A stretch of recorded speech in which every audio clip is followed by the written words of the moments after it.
네, 오는 21일 윤석열 전 대통령 내란 혐의 형사재판에서 법정 촬영이 허가되면서 윤 전 대통령이 피고인석에 앉는 모습이 공개될 예정입니다. 하지만 두 번째 재판 때도 지하를 통한 비공개 출입은 허용될 예정인데요. 오늘은 양지민 변호사, 임주혜 변호사 두 분과 함께합니다. 어서 오세요. 안녕하세요.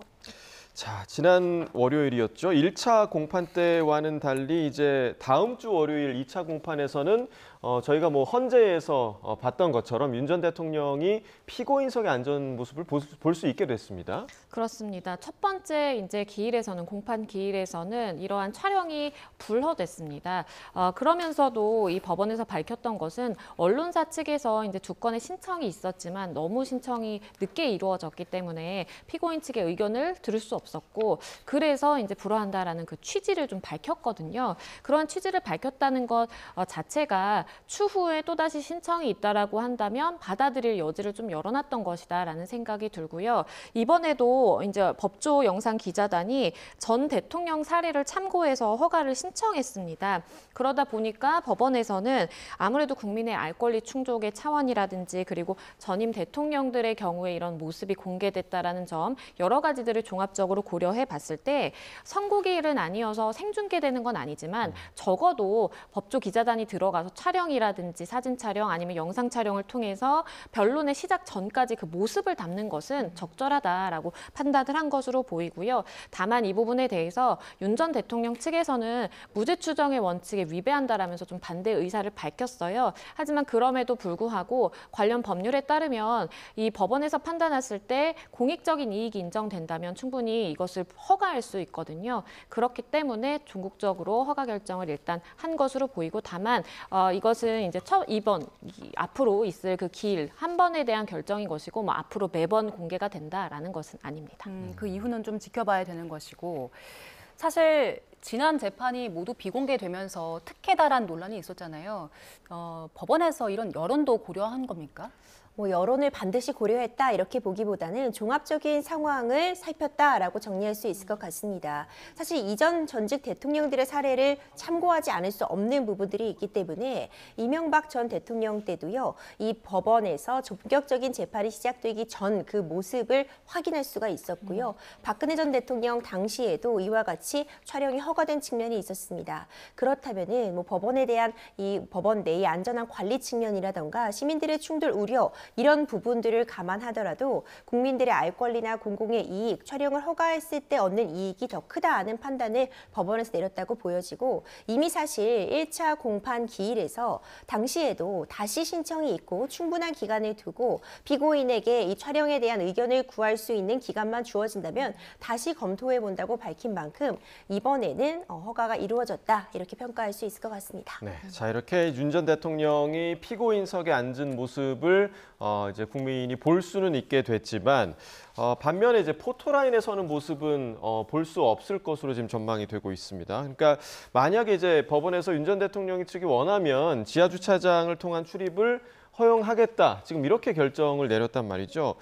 지난 공판에서도 그랬고 같은 결정을 내린 이유가 좀 어디에 있다고 보십니까? 일단 이 법원에서 판단을 하기로는 안전상의 문제라든지 이제 질서 유지의 차원을 가장 좀 초점을 맞춰서 결정을 내린 것으로 보입니다. 만약에 구속된 피고인이었다라고 한다면 이전 박근혜 전 대통령이라든지 아니면 이명박 전 대통령에 준해서 판단됐을 가능성도 있어 보이는데요. 다만 윤 전 대통령의 경우에는 지금 구속 취소 결정으로 인해서 불구속 상태로 재판을 받는 피고인입니다. 그렇기 때문에 이러한 점도 고려가 됐을 것으로 보이는데요. 일단 법원이 이야기를 하기로는 대통령실 경호처의 요청이라든지 서부지법 사태로 인한 청사의 방호 필요성 그리고 법원 자체 보안관리 인력의 현황 등을 고려를 해서 판단했다라고 하는데요.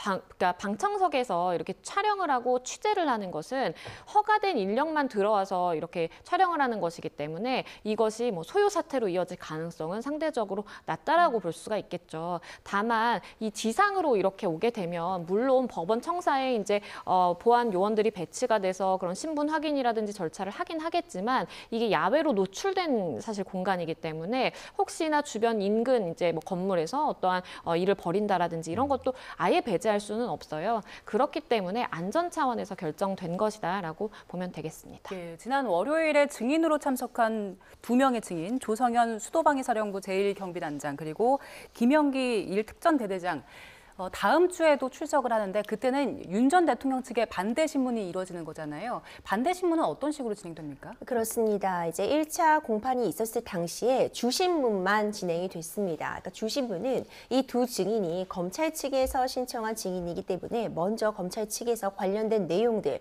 이 증언들에 대한 질문을 이어가게 된 것이고요. 오는 기일에는 윤석열 전 대통령 측 피고인의 반대 신문이 진행이 됩니다. 반대 신문은 기본적으로 주신문에서 다뤄진 그 범위 안에서 질문을 던지게 되는데 대표적인 경우라고 한다면 이 주신문에서 나왔던 피고인에게 다소 불리할 수 있는 그런 증언들이 있다면 그 증언의 신빙성을 낮추는 그런 작업에 몰두하게 된다 이렇게 보여집니다. 즉 주신문 과정에서 나왔던 그 증언에 뭐 논리적인 오류라던가 아니면 사실관계에 오인하는 부분들이 있는지 이런 부분들을 밝혀내기 위해서 반대 신문을 던지게 된다 이렇게 좀 정리해 볼 수 있을 것 같은데요. 경우에 따라서는 증언의 어떤 그 신빙성을 약화시킬 목적으로 일종의 유도신문 같은 부분이 허용이 되는 측면도 있습니다. 이번 반대 신문을 통해서 이 피고인 측에서는 불리할 수 있는 그런 증언들, 그 부분들의 이 신빙성을 낮추는 증언의 어떤 그 진실됨을 좀 공격하는 이런 축의 지장을 펴리라고 봅니다. 네. 보통 저희가 이제 헌재 변론에서도 봤듯이 주신문과 반대신문이 같은 기일 내에 이루어지는 경우가 대부분이었던 것 같은데 이렇게 주신문을 이번 주에 하고 다음 주에 또 반대신문하는 경우도 있는 겁니까? 네, 충분히 가능은 합니다. 지난번 이 재판 과정을 보면 굉장히 시간이 오래 걸렸습니다. 사실 첫 기일이었기 때문에 첫 공판이어서 윤석열 전 대통령의 발언 시간이 좀 장시간 충분히 주어진 그런 측면도 고려가 돼야 될 것 같고요. 그렇다 보니까 증인 2명의 출석이 있었음에도 반대 신문까지 다 진행하기에 충분한 시간이 주어지지 못했습니다. 이런 부분들을 감안해서 일단 이 다음 공판으로 이 반대 신문을 넘겼다 이렇게 볼 수 있을 것 같습니다. 네, 지난 기일에 윤 전 대통령이 직접 80분에서 90분 정도 발언을 했는데 이 증인 2명에 대해서 직접 반대 신문을 할 수도 있습니까? 일단 기회를 얻어서 발언 기회를 얻는다면 충분히 가능합니다. 일단 윤 전 대통령도 아시는 것처럼 공직 생활, 그러니까 검사 생활을 오래 한 사람이고 누구보다도 형사법정에서는 뭐 전문가라고 칭할 정도의 이제 그런 경력을 가지고 있죠. 그렇기 때문에 물론 변호인단이 주축이 돼서 반대 신문을 진행을 하겠지만 경우에 따라서는 재판장으로부터 발언 기회를 얻고 내가 꼭 하고 싶은 질문이 있다라고 기회를 얻어서 직접적으로 질문을 할 가능성이 충분히 있어 보입니다. 헌재 심판에서도 본인은 발언을 원했지만 재판관들이 허락하지 않아서 발을 못했던 거거든요. 그렇기 때문에 만약에 이번 형사 재판에서도 재판관만 허가를 해준다고 한다면 그 허가를 득해서 충분히 가능할 것으로 보이고요.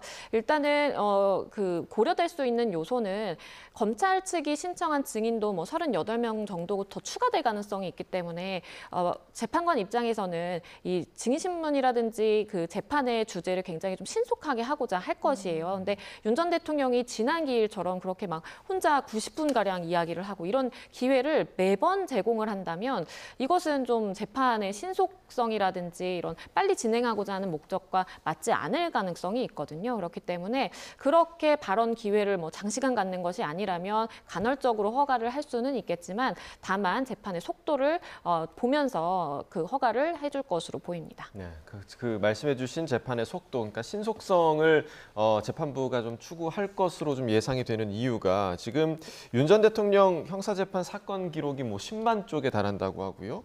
또 핵심 증인이 38명이다. 이러면 재판이 좀 굉장히 좀 길어질 가능성이 제기되고 있는데 어떻게 좀 전망하십니까? 네, 길어질 가능성 매우 높아 보입니다. 특히 이 피고인 측에서는요, 지금 수집되어 있는 그런 증거들과 관련해서도 특히 이 공수처에서 최초에 수사한 수사 자료 이런 부분들에 대해서 문제 제기를 하고 있습니다. 그렇다면 이 재판이 진행되는 과정에서 계속해서 절차적인 그런 문제점이라던가 진행 과정에 이의 제기가 있다면 이 부분도 또 짚고 넘어가려면 시간이 더 소요될 수밖에 없습니다. 일단 사건 기록 자체가 방대한 측면도 있고요. 증인 신청도 지금 다수가 이루어지고 있습니다.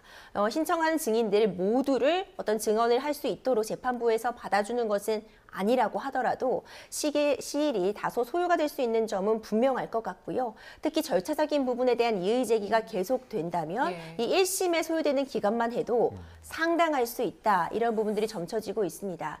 재판부에서도 이제 주 2주 동안, 그러니까 2주 안에 3번 정도 이제 공판을 여는 것으로 지금 현재로서는 계획을 잡고 있는데 이것이 사실 자주 열리는 것처럼 느껴질 수도 있지만 이 방대한 증인 신문 같은 부분들을 진행하려면 결코 자주 열리는 거라고 또 볼 수 없습니다. 지난번 이 공판만 보더라도 증인 2명 출석했는데 시간이 많이 부족했고 굉장히 늦은 시간까지 재판이 이어졌거든요. 이런 부분들을 감안한다면 1심에 소요되는 기간은 6개월 이상이 될 가능성도 매우 높아 보입니다. 반년 넘게 걸릴 수 있다. 앞서 양재민 변호사께서 그 재판부가 윤 전 대통령에게 직접 신문할 수 있는 기회를 준다면 그렇다면 할 수도 있다고 하셨는데 앞으로 직접 자기 변론을 할 수도 있잖아요. 그렇죠. 윤 전 대통령이 자기 변론을 직접 한다면 이게 도움이 되겠습니까?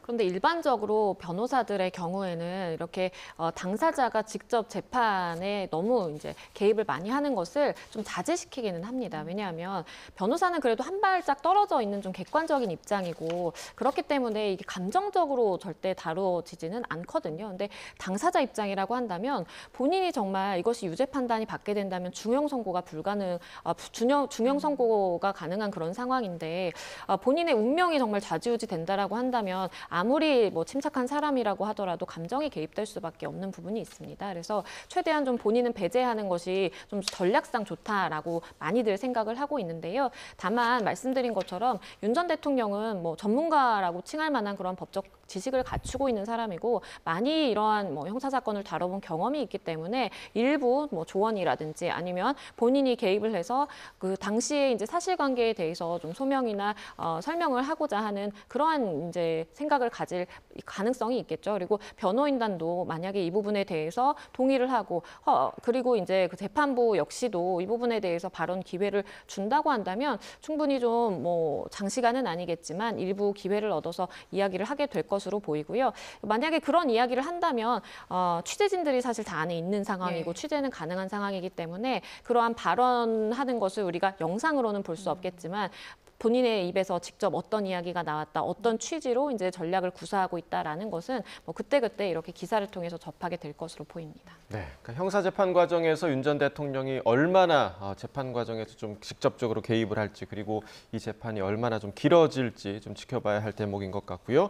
자, 조금 전에 저희가 이제 리포트로 전해드리기도 했는데 문영배 헌법재판소 소장 권한대행 그리고 이미선 재판관 이 두 재판관이 오늘로 임기 6년을 마무리하고 퇴임을 했습니다. 자, 이 6년의 임기 기간 동안에 어떤 좀 굵직한 사건들을 이 두 재판관이 좀 다뤘습니까? 사실 가장 좀 기억에 남는 사건이라고 한다면 가장 최근에 있었던 윤석열 전 대통령의 탄핵 심판 꼽을 수 있겠죠. 당시에도 큰 관심을 받았고 온 국민들의 관심사가 된 사안이었는데 사실 최근에 헌법재판소에서 굵직굵직한 탄핵 사건들, 권한쟁의 심판들 참 많았습니다. 이 여정을 이 두 재판관, 오늘 퇴임한 두 재판관이 함께 했다고 할 수 있고요. 사실 또 이런 정치적인 그런 쟁점이 되는 사안 말고도 아시아의 첫 기후 소송을 담당하는 것으로도 굉장히 족적을 남겼습니다. 이 해당 내용이 최초의 기후 소송이다라고 불릴 수 있는 것이 탄소 중립법에 관련된 내용이었습니다. 이 청소년 등 이제 미래 세대를 주축으로 해서 이 헌법 소원이 제기가 되었는데 지금 나라에서 준비하고 있는 이 중립법에 따른 이 탄소 배출 감소 계획이 이 미래 세대를 보호하기 위해 이 계획이 아직 너무너무 못 미친다. 더욱더 탄소 중립, 이 탄소에 대한 어떤 배출을 억제하는 계획을 세웠어야 된다라는 내용을 골지러 하는 것이었는데요. 이와 관련해서 이 헌법 소송에서 헌법 불합치 결정이 내려졌습니다. 그러니까 이 탄소 중립과 관련된 계획을 다시 세우고 미래 세대를 위한 그런 환경 정책들을 만들어야 된다는 판단을 이 두 재판관이 함께 내렸다는 데서 큰 의미를 찾을 수 있을 것 같고 헌법 불합치 결정이 내려졌기 때문에 2026년도 2월까지 다시 이 법안의 개정이 필요한 상황이어서 이 부분까지도 함께 지켜볼 필요가 있어 보입니다. 네, 두 재판관 워낙 관심도도 높고 중요도가 높은 사건을 다뤄오면서 사실 6년이 60년 같지 않았을까 싶은데 퇴임식이 오늘 오전 11시 헌법재판소 대강당에서 열렸습니다. 문영배, 이미선 두 헌법재판관의 퇴임사를 함께 듣겠습니다.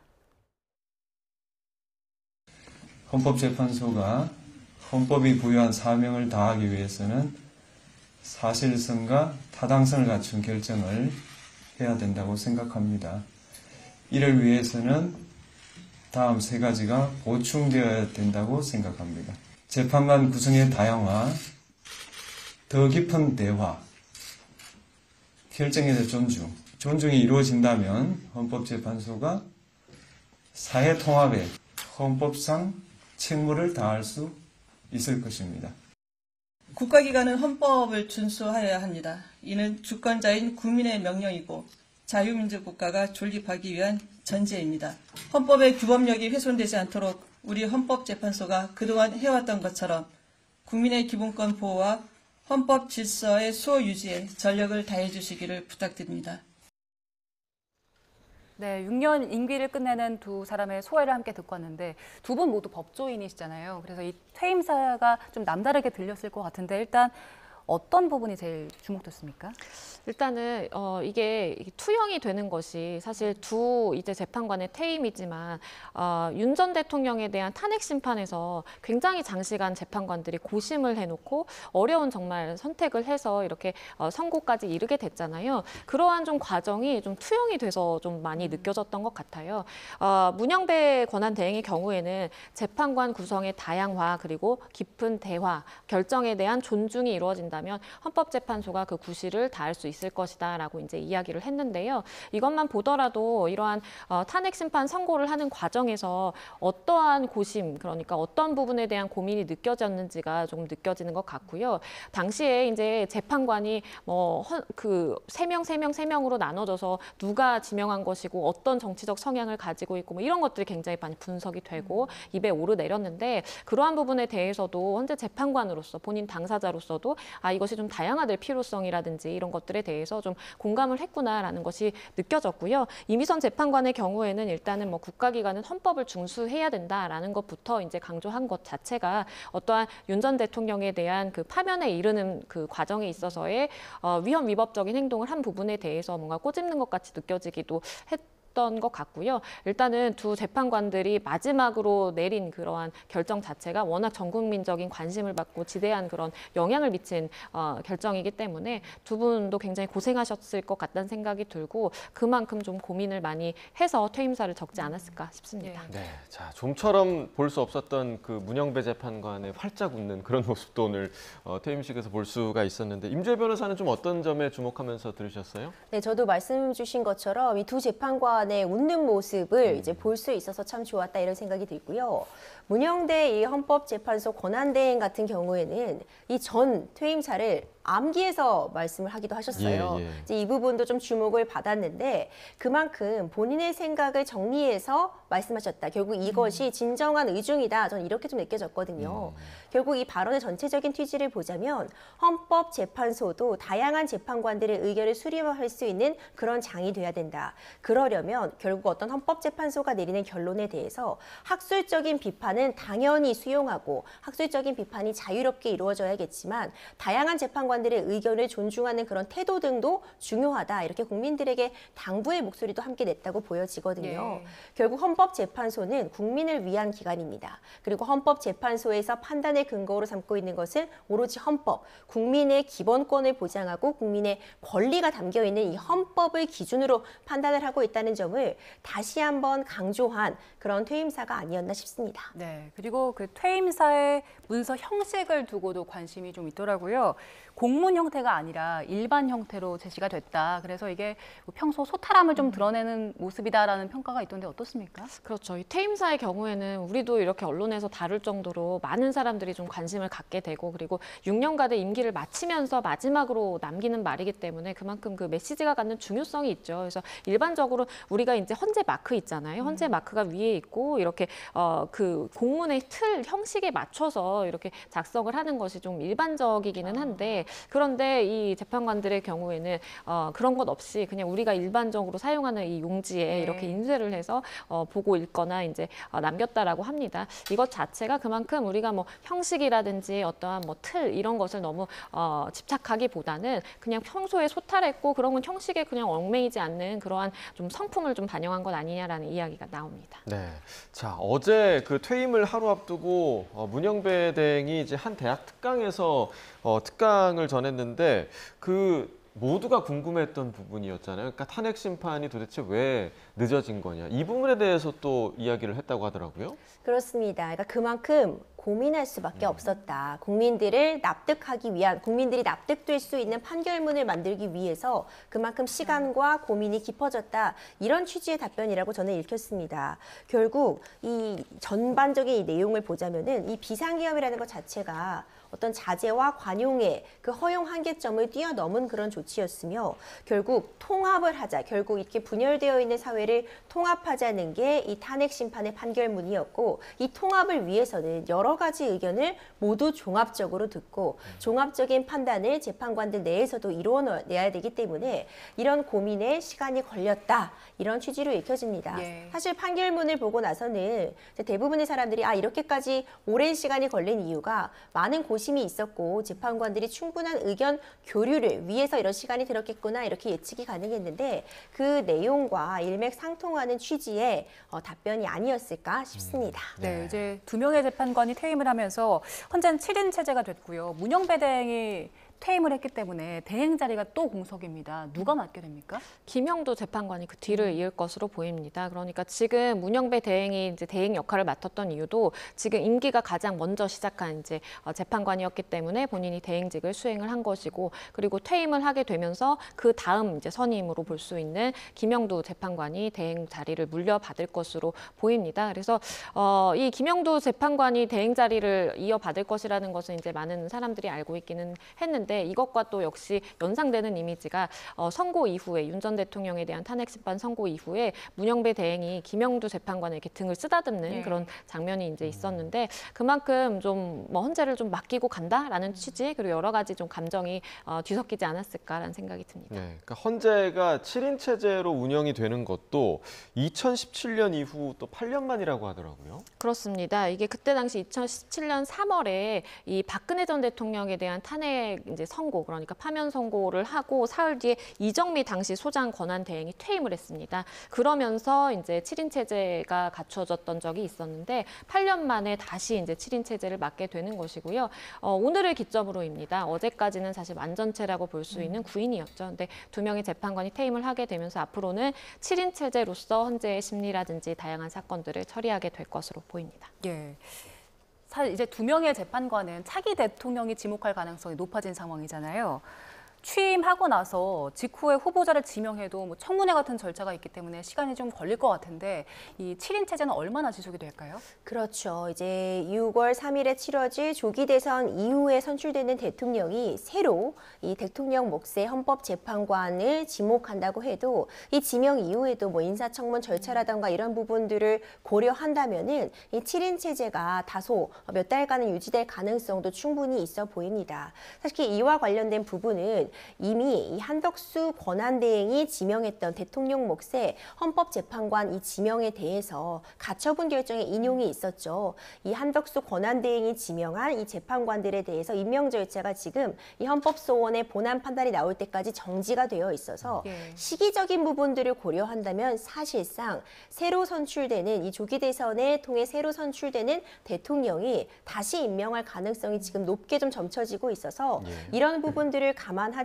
7인 체제가 당분간 몇 달간은 좀 이어질 수밖에 없는 상황으로 보여집니다. 다만 7인 체제라고 하더라도 대부분의 어떤 재판을 진행하고 판결을 내리는데 문제가 있는 것은 아닙니다. 뭐 탄핵 심판이나 헌법소원 인용 결정과 같은 부분은 6인 이상의 찬성이면 가능하기 때문에 7인의 재판관 체제 하에서도 이루어질 수 있는 측면이 있고요. 그 외에 뭐 과반수의 결정을 요하는 경우에도 진행은 가능하나 9인으로 완전 완전체의 재판관들 하에서 또 재판을 받을 그런 권리라는 것도 충분히 고려가 돼야 되기 때문에 만약 이 2인의 목 때문에 재판의 결과 자체가 뒤바뀔 수도 있는 상황이라면 아마 헌법재판소에서도 좀 판단을 보류하고 2인이 지명된 이후에 또 진행을 할 수도 있는 상황들이 있어서 7인 체제라고 하더라도 당장 헌법재판소의 운영 자체가 불가능한 것은 아닙니다. 네, 그러니까 이제 의견이 갈리는 사안일 경우, 그러니까 뭔가 첨예하게 대립이 될 수 있는 사안일 경우에는 조금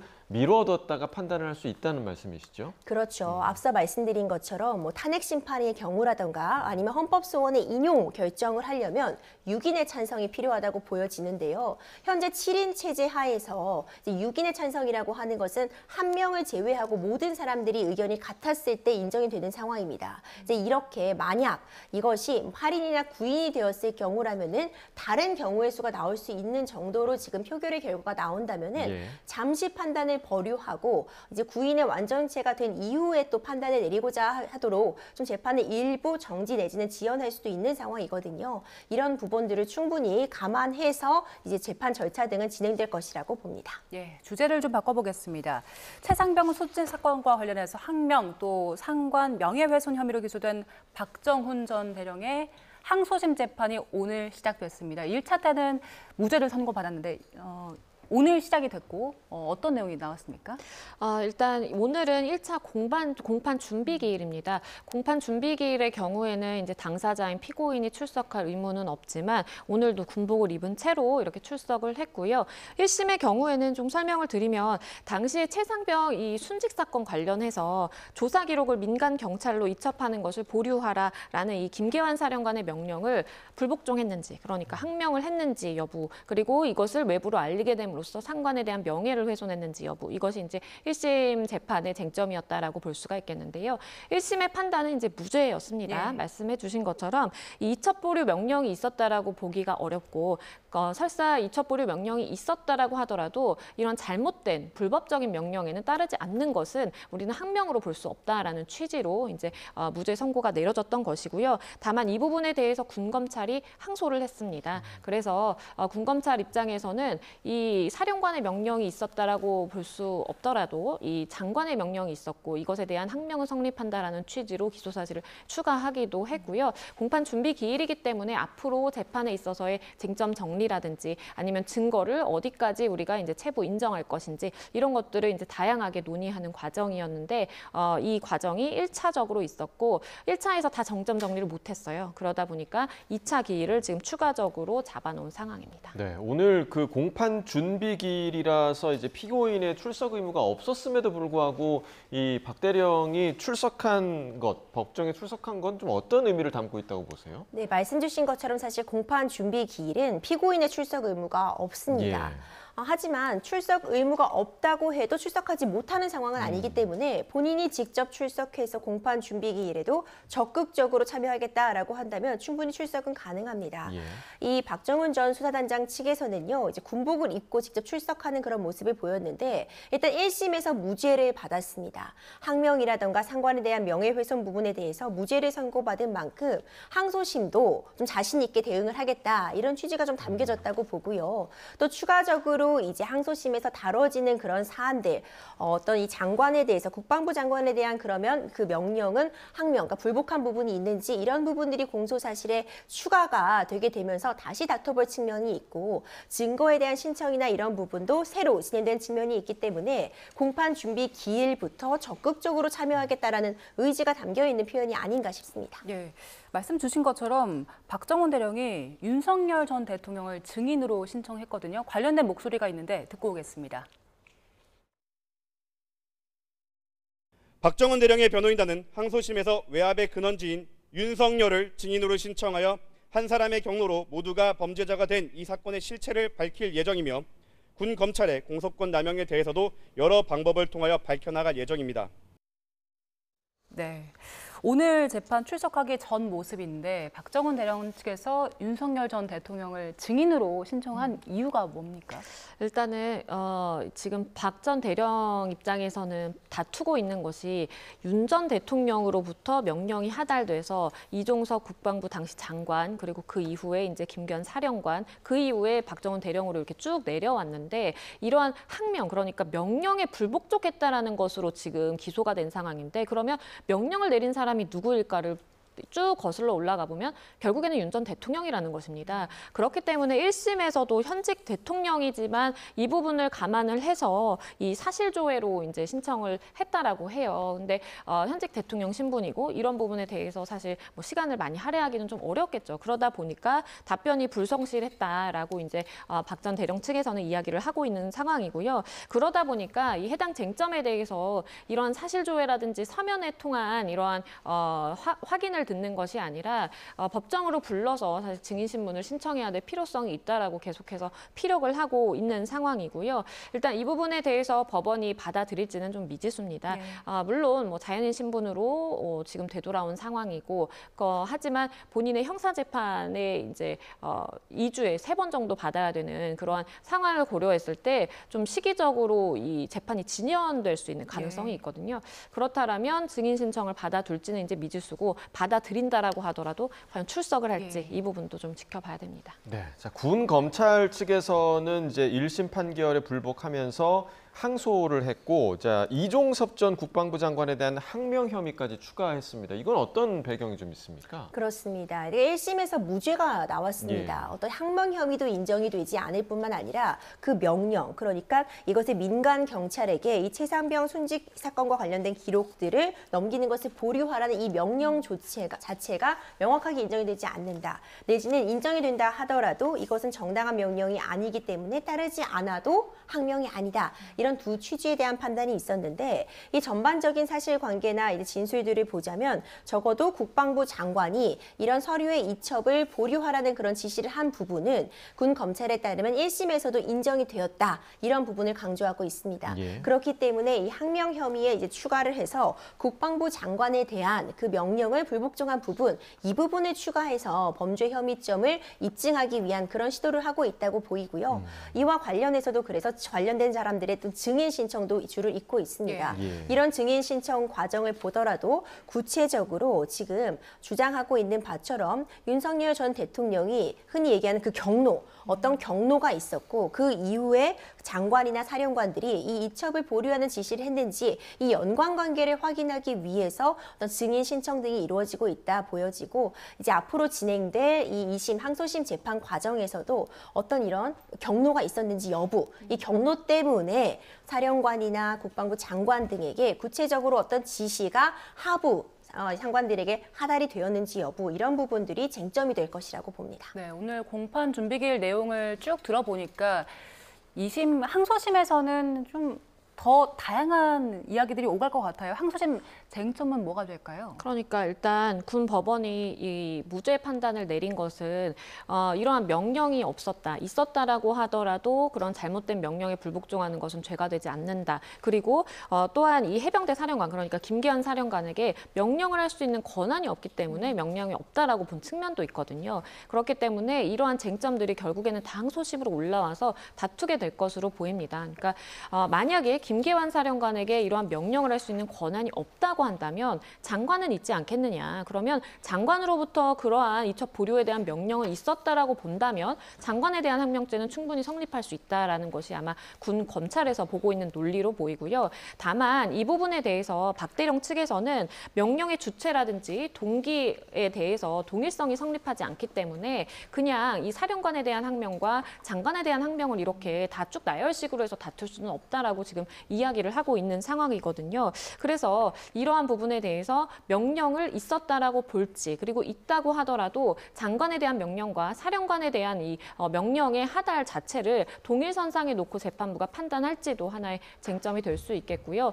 그러면 이러한 부분이 다 인정이 돼서 명령이 있었다라고 한다면 과연 그 명령이 위법했는지 아닌지 이 부분 역시도 항소심에서 다투게 될 것으로 보입니다. 네, 알겠습니다. 자, 다음 주제 관련 이야기 좀 나눠보도록 하겠습니다. 6월 3일 조기 대선을 앞두고 정치권을 중심으로 행정 수도 세종시 이전 논란이 좀 불거지고 있는데 사실 뭐 이런 그 행정 수도 이전과 관련해서는 과거에도 몇 차례 좀 이야기가 나왔었잖아요. 그렇습니다. 사실 매번 대선 때마다 주요 공약으로 항상 떠오릅니다. 예. 이 수도라는 것이 사실 어찌 보자면 좀 애매한 개념일 수 있습니다. 수도가 어디까지 어떤 기능까지를 갖추고 있을 때 수도라고 볼 수 있는지, 하지만 이제 국민들의 관점에서 보자면 대한민국의 수도는 서울이다. 이것이 굉장히 오래 이미 굳어진 일종의 관습헌법이다. 이런 판단이 사실 2004년도에 내려진 바 있었는데요. 가장 쟁점이 됐던 게 바로 이 헌법재판소의 판단이 나왔던 2002년 노무현 대선 당시 행정수도 이전 공약, 이거 꼽아볼 수 있을 것 같습니다. 이 대선 당시에 행정수도를 이전하겠다라는 그런 공약이 있었고 관련된 법안들을 준비하게 됐는데 이와 관련해서 헌법재판소의 판단이 있었습니다. 수도라는 것은 어떤 헌법에 명문상으로 기재되어 있는 것이 아니라고 할지라도 관습적으로 이 대한민국이 이제 설립이 된 이래로부터 계속해서 이 대한민국의 수도는 서울이라는 부분들이 인정되어 왔기 때문에 이것을 단순히 법률로서 바꾸는 것은 국민들의 어떤 법적 안정성이라던가 이 신뢰도를 저하시킬 수 있다, 이런 취지의 판단이 내려진 바 있었거든요. 이후에도 꾸준히 어떤 행정수도 이전이라던가 정부 부처의 이전, 이런 부분들이 계속해서 논의가 되고 실제로 세종으로 정부 부처들이 이제 이동을 하는 그런 사례들이 지금 나오고 있습니다. 예, 말씀하신 그 과거 노무현 정부 당시에 헌법재판소의 판결 목소리를 저희가 준비했는데요. 듣고 오겠습니다. 우리나라의 수도가 서울인 것은 우리 헌법상 관습헌법으로 정립된 사항이며 여기에는 아무런 사정의 변화도 없다고 할 것이므로 이를 폐지하기 위해서는 반드시 헌법 개정의 절차에 의하여야만 한다. 네, 당시에는 이렇게 관습헌법을 이유로 위헌 결정을 내렸는데 이번에 만약에 또 논의가 진행이 된다면 어떨까요? 이게 뒤집어질 수도 있습니까? 일단 희망을 갖는 측에서는 사실 세종시가 이 준행정 수도로서의 이 기능을 하고 있는 상황이기 때문에 이러한 헌재 판단이 달라질 수도 있다라고 좀 기대를 거는 것 같아요. 그런데 다만 이것이 명확한 절차, 그러니까 개헌을 통한 절차를 통해서 이루어지지 않는 이상 과거 2004년도에 있었던 그러한 논란이 되풀이될 가능성이 좀 있어 보입니다. 왜냐하면 그때 당시 2004년에도 관습헌법상 우리 수도는 서울이다라고 해서 이것을 바꾸기 위해서는 개헌을 통해야 된다라고 명확하게 판례를 정립한 바 있거든요. 그렇기 때문에 이 민주당 측에서는, 그리고 공약으로 내선 이제 측에서는 일단은 그 2002년, 2004년 그때 당시처럼 신행정수도 건설 특별법을 우리가 제정을 해서 다시 한번 판단을 받아보자라는 이렇게 우회적인 좀 입장을 취하는 경우도 있는데, 이것이 이미 2004년도에 판례로 확립된 그러한 결정을 완전히 뒤집기에는 좀 무리가 있을 수 있어 보이고요. 만약에 그렇다라고 해서 또 이제 위헌 결정이 나온다면 그러면 다시금 이것은 무산되는 것이고 또다시 개헌의 이제 이야기로 갈 수밖에 없는 것이거든요. 그래서 명확한 정말 개헌을 통한 수도 이전이 아니고서야 또다시 그러한 논쟁이라든지 여러 가지 갑론을박이 좀 반복될 가능성이 있어 보입니다. 그러니까 그 다른 방법은 전혀 없는 겁니까? 그러니까 개헌 얘기를 해주셨는데 아니면 뭐 국민투표나 특별법이나 뭐 이런 걸 통해서는 할 수 없는 겁니까? 어떻게 보세요? 당시 헌법재판소의 결정에도 국민투표에 회부했어야 된다, 이런 이야기도 나옵니다. 그러니까 국가의 어떤 안위와 관련된 굉장히 중요한 결정 사항이기 때문에 이에 대해서 국민들에게 국민투표를 통해 의견을 구했어야 한다, 이런 취지의 또 발언도 나와 있거든요. 그러니까 전체적인 이 취지를 종합해 보자면 이 수도라는 것이 어떤 헌법에 명시되어 있는 어떤 헌법에 규정되어 있는 부분은 아니라고 할지라도 오랫동안 관습적으로 수도가 서울이라는 점이 확인이 되고 있는 시점에서 완전한 수도의 뭐 이전, 이런 부분들이 아니라 세종시로의 어떤 정부천사의 단계적인 이전처럼 단계적 점진적으로 어떤 수도의 어떤 집중 현상을 완화시키기 위해서 기관들이 일부 옮겨가고 그에 따른 어떤 지원이 뒤따르는 것들은 사실상 특별법이나 법안 개정을 통해서도 가능한 측면이 있지만 현재 이미 헌법재판소에서 수도가 서울이라는 점은 관습헌법이라는 점을 2004년도에 확인을 해줬기 됐기 때문에 완전히 다른 결정이 나오려면 사실상 쉽진 않다 이렇게 보여지고요. 하지만 앞서 언급된 것처럼 점진적으로 어떤 기관들의 이동이라던가 아니면 다른 지역에 대한 지도, 다른 지역에 대한 육성 이런 차원이라면은 헌법 개정이 아니라고 해도 특별법이라던가 관련 지원 사업을 통해서 충분히 가능할 여지가 남아있기 때문에 이런 부분을 감안돼야 될 것 같습니다. 그리고 또 이전과 지금이 또 생활 습관이라던가 이 생활의 전반적인 부분이 달라진 측면도 있습니다. 수도권의 집중화가 더 심화되었다고도 볼 수 있기 때문에 이런 부분들도 아마 다시 이 부분이 쟁점이 된다면 한 번 더 고려될 사항이 아닌가 싶습니다. 네, 지금 말씀해 주신 거 저희 뭐 지금 자막으로도 나가고 있지만 이 관습 헌법이라는 개념을 시청자들이 좀 어떻게 이해를 해야 합니까? 이 헌법이라는 건 사실 헌법 조문에 담겨 있는 그 규정들이 헌법이라고 보여집니다. 여기에 성문화되어 있는 그런 규정들, 대한민국은 민주공화국이고 모든 주권이 국민으로부터 나온다. 이렇게 규정되어 있는 것도 헌법이지만 관습 헌법이라는 건 이 헌법전의 내용이 담겨 있지 않아도 국가의 근간을 이루고 국민들이 누구나 이것을 권리로서 누리고 있는 사항이라면 헌법전에 기재되어 있지 않아도 헌법과 동일한 가치를 지닌다는 의미로서 관습 헌법이라는 개념이 들어왔는데 당시 헌법재판소에서는 수도가 서울이라는 것은 이것은 관습 헌법으로서 오랜 기간 국민들에게 각인되어 왔다 이런 판단을 내린 것입니다. 네, 알겠습니다. 자, 행정 수도 이전 문제 뭐 을에 나왔던 공약 중에 하나로 그칠지 아니면 정말로 이번에는 구체화될 수 있을지 좀 지켜봐야겠습니다. 오늘 양재민 변호사, 임주혜 변호사 두 분과 함께했습니다. 말씀 고맙습니다. 고맙습니다.